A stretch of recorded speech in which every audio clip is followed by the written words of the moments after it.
In the name of Allah, today Ministry of Awqaf and Religious Affairs in cooperation with House of Wisdom Institution hold their second conference to a better relation with the West. In this conference, some papers are discussed by researchers from Palestine and other states like Britain, Sweden and France. Now in this interview we meet Dr. Francois Bورغا.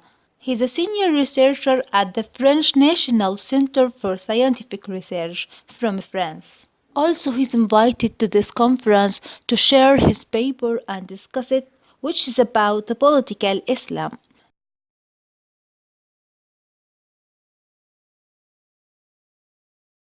Welcome today in our conference. In the beginning, you can define yourself to our listeners and say why did you come to our conference today. Thank you for welcoming me here. I was very proud and very happy. So who am I? Let me give you a negative piece of reality. I do not represent the majority of the French intellectuals, of the French researcher, but my specificity is that I lived extensively in this part of the world over maybe 25 years. I lived 7 years in Algeria, 5 years in Egypt, 6 years in Yemen, 5 years in Syria. So it means that I am a little closer of the average person in this part of the world than a majority of my French colleagues. And my job was a social scientist researcher. It means I have been writing studies, explanations, my explanations on the political dimension of these societies in this part of the world. Great. Thank you. Regarding your paper that you discussed and presented in this conference today about the Islam, the political Islam and its relation with the West or East, can you mention in points, this basic points in this paper? Yes, I can. If I was to summarize the meaning of political Islam, I would remind you what happened in Paris a month ago. A month ago, a Minister of Justice, a previous Minister of Justice from Saudi Arabia, acting as the leader, the president of the World Islamic League, came to Paris and he said to President Macron, we are here to help you, to encourage you to struggle against political Islam.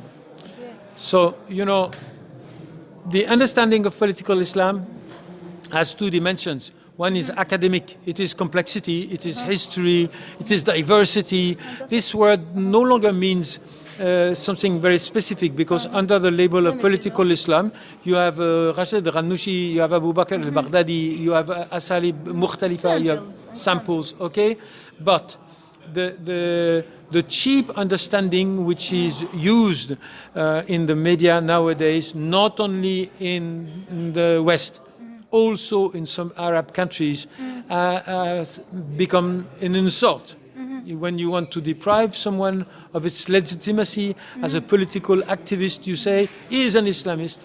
And I take an example closely related to your situation in Gaza. Just like the Israeli, they try and export the idea that you resist to the Israelis, not because the occupation, because you are extremist. Okay, so this distortion of reality is very is diffused mal asaf, and it's a shame all over Europe nowadays. This is what I've been saying. Okay, your aims from coming and discussing this paper today? I came because I was invited. First of all, I did not refuse, but to the first degree. But to the first degree. But my aim is for people of this region to know that at least there is a minority of Westerners who have an rational understanding of the situation. Not all of them are not condemning the other, and that many of us are struggling more or less in the same direction that you are, although the balance of forces in our society is not in favor of our struggle. Great. The last question, how can we distinguish between the Muslim and Islamist to our listeners and audience and all over the world? It is not an easy question. I would say that even among those who label Islamists, there is not an agreement. I'll give you an example. In 1990, long ago, I presented my book to Abbasi Madani, but Abbasi Madani was the leader of the Islamic Front, Salvation Front in Algeria.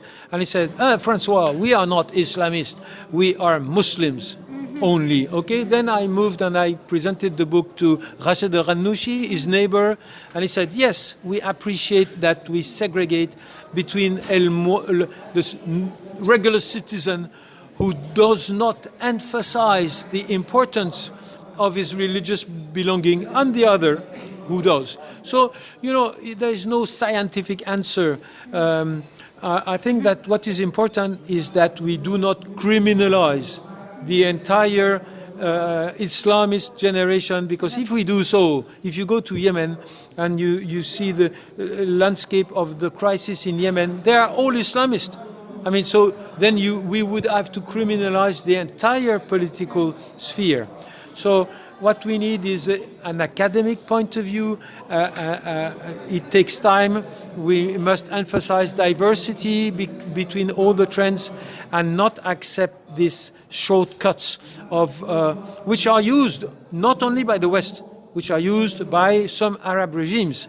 For years, my ears have heard this type of discourse from Zine al-Abidin Ben Ali, from the Algerian militaries, even from the king of Morocco. He would criminalize the entire Islamic trend. This is what we must go against.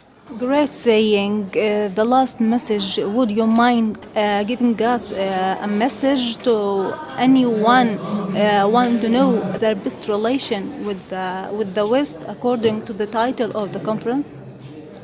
I will say to you all, I am flying back as soon as possible to my country to keep on struggling against the misfunctioning of the media. One of the main problems in the West nowadays is that the media are one-sided. They're basically more or less all on the side of the Israeli understanding of the situation in this part of the world. So I'm not asking you anything. I'm telling you that humbly, modestly, I am going to try and keep on struggling in the direction I consider is the noble one. Thank you. To conclude, this is the second conference is held by House of Wisdom Institute and Ministry of Awqaf and Religious Affairs to focus on the best ways to deal with the West, and also to build a bridge of understanding Islam according to the values of forgiveness and adapting with the other cultures. Thank you, our listeners. Behind to the microphone, Rزان السعافين. القرآن الكريم Radio from Gaza. 98.6 FM.